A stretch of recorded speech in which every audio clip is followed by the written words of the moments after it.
Hello students, moving forward to the next question. Question number 5. What is the need for and importance of etiquette in clinical laboratories or hospital? Clinical laboratory या hospital में etiquettes क्या होता है? सबसे पहली बात तो etiquettes का मतलब होता है मैनर्स। ठीक है, कि आप किसी हॉस्पिटल में काम कर रहे हो, आप किसी लैब में काम कर रहे हो, तो ऑफकोर्स आपको एक प्रोफेशनलिज्म जो है, आपको प्रोफेशनलिज्म मेंटेन करना है। ऐसा नहीं है कि आप कैसे भी चले गए। मैंने आपको पिछली क्लास में बताया था कि जब भी आप लैब के अंदर एंटर करो, जब भी आप हॉस्पिटल के अंदर एंटर करो, सबसे पहला काम क्या करना है? आपको आपकी ड्रेस चेंज करनी है, आपको प्रॉपर सेफ्टी के जो इक्विपमेंट्स हैं वो पहनने हैं। ठीक है, उसीलिए इसीलिए एक आता है कि आपके जो एटिकेट्स हैं वो एटिकेट्स क्या होने चाहिए। जो बातें मैं आपको बता रहा हूं ये भी एटिकेट्स में काउंट होती है, बट उसके अलावे भी कुछ और चीजें हैं। जैसे कि सबसे पहला आता है प्रोफेशनलिज्म, इंश्योरिंग प्रोफेशनलिज्म। मतलब आपको प्रोफेशनलिज्म मेंटेन करके रखना है कि जो भी चीजें आप कर रहे हो वो प्रोफेशनल होके कर रहे हो। आप ऐसा नहीं है कि आप बहुत कैजुअल वे में गए और आपने क्या कह रहे यार ठीक है, पेशेंट है, रिपोर्ट ले लिया मैंने तो क्या हो गया, खराब ही तो है, दूसरा सैंपल ले लेंगे। नहीं, ऐसा नहीं करना है आपको। आपको वहां पे प्रोफेशनलिज्म मेंटेन करना है। आपको ये दिखाना है कि जो भी काम आप कर रहे हो आप उसमें वेल ट्रेन्ड हो, वेल एजुकेटेड हो, वेल मैनर्ड हो, वेल बिहेव्ड हो। ठीक है, उसके लिए क्या क्या करना होता है? बहुत सारी चीजें हैं। आपको आपकी पर्सनैलिटी से लेकर, आपके ड्रेसिंग सेंस से लेकर, आपके हेयर स्टाइल, आपका बियर्ड, ये सारी चीजें मैटर करती है प्रोफेशनलिज्म में। ठीक है, उसमें आता है ट्रस्ट। ट्रस्ट कैसे बिल्ड करोगे आप पेशेंट के पास जाओगे, जो भी प्रोसेस आप पेशेंट के ऊपर करने जा रहे हो, जो टेस्ट करने जा रहे हो, जो भी आप सैंपल कलेक्ट करना चाह रहे हो, बायोप्सी कर रहे हो या फिर आप ब्लड सैंपल कलेक्ट कर रहे हो, यूरिन सैंपल कलेक्ट कर रहे हो, टिश्यू सैंपल कलेक्ट कर रहे हो, उस सारी चीजों के बारे में आपको पेशेंट को और पेशेंट के रिलेटिव को आपको ब्रीफली एक्सप्लेन करना है कि what you are about going to do. आप क्या करने वाले हो और उस रिजल्ट के जो भी आप प्रोसेस को फॉलो करोगे, जो भी आप टेस्ट करने वाले हो, उसके साइड इफेक्ट क्या हो सकते हैं। ठीक है, उसके क्या क्या साइड इफेक्ट हैं या उसके अगेंस्ट उस पेशेंट की बॉडी में क्या हो सकता है। लेट्स से कि आपने किसी पेशेंट का केयूबी एक्सरे करना है। ठीक है, केयूबी एक्सरे बेसिकली एक one of a kind of x-ray जहां पे हम पेशेंट के अंदर डाई इंजेक्ट करते हैं। ठीक है, मोस्टली ये केयूबी एक्सरे है ये किडनी का करते हैं, ये चेक करने के लिए कि किडनी के अंदर कोई स्टोन तो नहीं है। तो आपको जब आपके डिपार्टमेंट में, आपके रेडियोलॉजी डिपार्टमेंट में कोई पेशेंट आया एक्सरे केयूबी कराने के लिए, तो आप क्या करोगे? आप सबसे पहले पेशेंट को बिठाओगे, आप पेशेंट को बताओगे कि you are going to inject a dye to the patient body. जब आप पेशेंट की बॉडी में डाई इंजेक्ट करोगे तो उसका क्या फायदा है, उसके क्या नुकसान है, आपको यह भी बताना है। फायदा में आपको बताना है कि जब आप डाई इंजेक्ट करोगे और जब आप पेशेंट का एक्सरे लोगे तो पेशेंट जहां जहां वो डाई जाएगा, लेट से कि मुझे किडनी का करना है, तो किडनी के पास से ब्लड में होके वो जब वो किडनी से होके जाएगा, तो अगर वहां पे कोई फॉरेन पार्टिकल है, वहां पे कोई मैं बताऊं स्टोन है, तो वो स्टोन इसमें दिख जाएगा, क्योंकि वहां के थ्रू डाई पास नहीं करेगी, तो वहां पे आ जाएगा। और उसके साथ साथ आपको उसके जो साइड इफेक्ट है वो भी बताने हैं। जैसे कि आपको पानी ज्यादा पीना पड़ेगा ताकि यूरिन के थ्रू वो डाई पास आउट हो जाए, हो सकता है आपको इचिंग हो सकता है आपको रैशेस निकले। तो वो सारी बातें आप कैसे करोगे? वो सारी बातें आप ट्रस्ट बिल्ड करके करोगे। ट्रस्ट कैसे बिल्ड करोगे? आपको पेशेंट को बताना होगा कि what you are going to do. ठीक है, उसके बाद आता है enhancing patient care and comfort. अब पेशेंट आया एक्सरे, मैं केयूबी एक्सरे का एग्जांपल देके बताता हूं। पेशेंट आया, आपने पेशेंट को बता दी सारी चीजें कि जी भाई साहब हम आपको डाई इंजेक्ट करेंगे, उससे ये होगा, इसका ये फायदा है और इसका ये नुकसान है, आपने पेशेंट को बता दिया। उसके बाद पेशेंट की जो केयर है वो तो आपको ही करनी है ना। आप ऐसा तो है नहीं कि पेशेंट आया आपने पेशेंट में डाई डाल दी, नहीं। पेशेंट को पहले आप बिठाओगे, पेशेंट को कंफर्ट करोगे, आप पेशेंट को सारी चीजें आपने बताई। ठीक है, आपने उस पेशेंट के साथ बहुत क्लियर कम्युनिकेशन रखना है। पेशेंट के साथ आपको 1 to 1 बात करनी है कि this is the process that we are going to do, that we are going to follow. But उसके लिए आपको क्या क्या प्रोसेस है? सबसे पहले पेशेंट का ट्रस्ट, उसके बाद कम्युनिकेशन, पेशेंट की केयर। आपको पेशेंट को बिठाना है, पेशेंट को अच्छे से पानी पिलाना है, पेशेंट को रिलैक्स होने देना है, अगर पेशेंट घबराया हुआ है तो उसको समझाना है कि ये कैसे उसकी लाइफ को बेटर बनाने के लिए ये टेस्ट है, कि उसकी जिंदगी में जो परेशानी है, जो प्रॉब्लम है, जो बीमारी है, उस बीमारी को कैसे दूर किया जाएगा इस टेस्ट की हेल्प से। ये सारी बातें जब आप पेशेंट को बताते हो तो पेशेंट को एक तरीके से आप पे ट्रस्ट बिल्ड होता है, जिसको हम ओपन कम्युनिकेशन कहते हैं। ठीक है, आप पेशेंट की सेफ्टी और पेशेंट के कंफर्ट का ध्यान रखते हो। ठीक है, उसके बाद आता है प्रमोटिंग इफेक्टिव टीम वर्क। मतलब टीम वर्क में जो है आप उस टीम वर्क के थ्रू आप करते हो कोई भी प्रोसेस। लेट से कि एक पेशेंट आया आपके पास, ठीक है, उस पेशेंट का आपको ब्लड सैंपल लेना है और आपको उसका यूरिन कल्चर लेना है। आपने ब्लड सैंपल ले लिया, अब आपने अपने कलीग को बोला कि भाई मैंने ब्लड सैंपल ले लिया है, ये पेशेंट सेम है, इस पेशेंट का तेरे को यूरिन कल्चर लेना है। तो उस केस में क्या होगा, टीम वर्क के थ्रू आप उस पेशेंट को अच्छे से कम्युनिकेट करके उसका जो भी सैंपल है आप वो कलेक्ट कर सकते हो।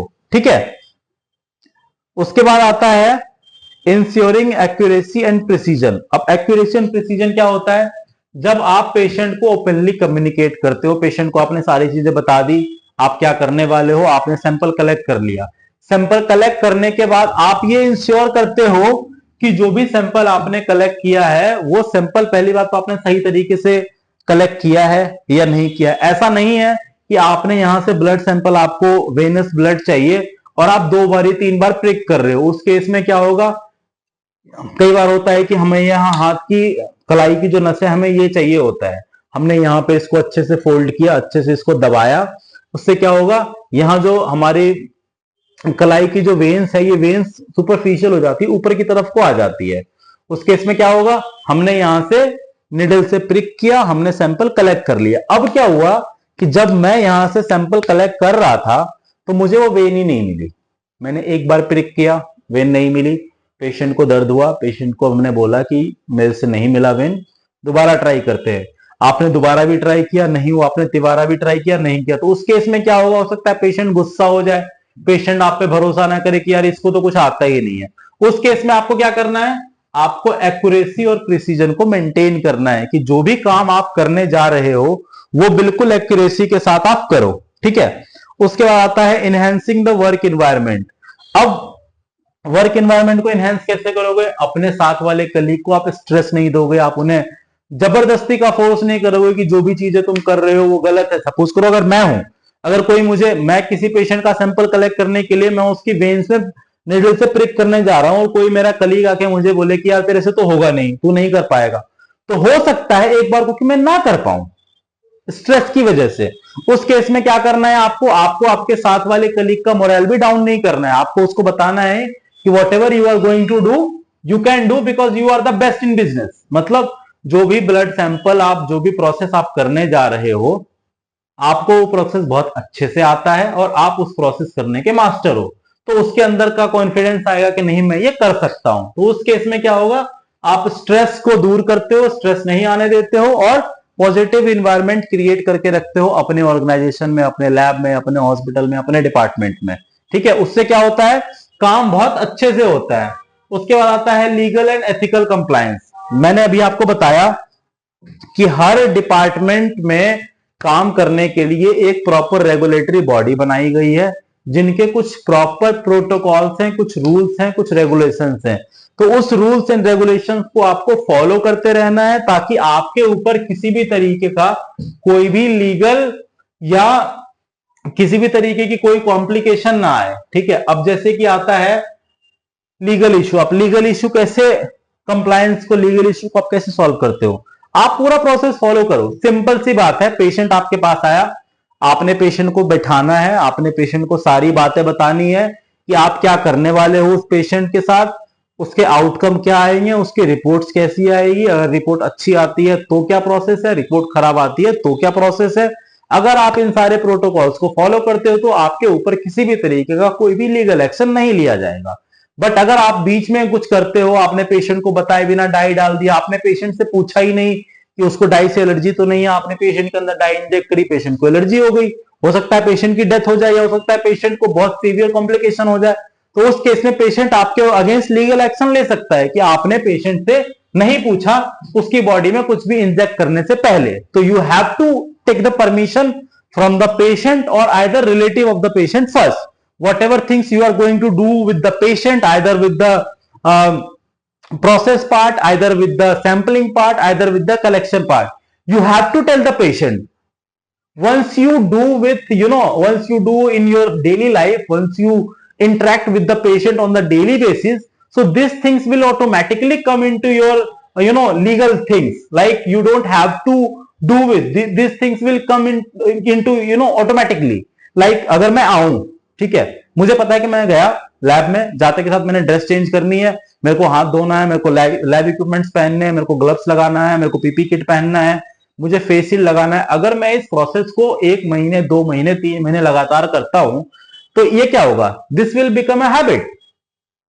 तो अगर मैं 50वें दिन 60वें दिन 70वें दिन अगर मैं जाता हूं तो मैं ऑटोमेटिकली वॉश बेसिन की तरफ को चला जाऊंगा, बिकॉज ये मेरी एक हैबिट बन चुकी है। सो आपको भी ये चीजें हैबिट में लानी है कि whatever kind of patients comes to your laboratory, first you have to ask him to sit down, check the papers like what kind of tests they are going to, a test sample they are going to give you, okay, and after that you need to confront the patient like what the process you are going to do, and after that you need to tell the patient about the outcome from the positive side also and from the negative side also, okay, and after that इसके बाद आप क्या करोगे, जब आप सारे proper चीजों को, प्रॉपर एटिकेट्स को आप फॉलो करोगे तो आपके अगेंस्ट कोई भी लीगल एक्शन नहीं होगा। अगर आप बीच में किसी भी तरीके का कोई भी स्टेप मिस करते हो तो हो सकता है आपके अगेंस्ट कोई लीगल एक्शन हो।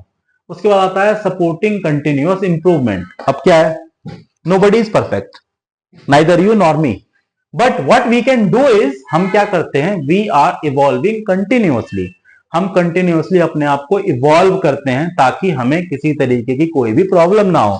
तो हम क्या करते हैं, सपोर्टिंग कंटिन्यूअस इंप्रूवमेंट, अपने अंदर के इंप्रूव को हम अपने आप को इंप्रूव करते हैं, अपने कलीग्स को हम इंप्रूव करते हैं, हम कलीग्स को के साथ हम फीडबैक लेते हैं, हम कलीग्स को टाइम टू टाइम ट्रेनिंग देते हैं, या हम अपने आप को ट्रेन करते हैं टाइम टू टाइम, जो रेगुलर नए नए इक्विपमेंट्स मार्केट में आ रहे हैं हम उससे अपने आप को ट्रेंड करते हैं। ठीक है, उससे क्या होता है कि उससे हम जो कंटिन्यूअस सपोर्ट है, उससे जो मार्केट में नई नई चीजें आई है, ठीक है, हम उससे अपने आप को अवेयर रखते हैं। यहां पे आपका क्वेश्चन नंबर 5 कंप्लीट होता है और इसी के साथ आपका जो असाइनमेंट है वो कंप्लीट होता है। Thank you.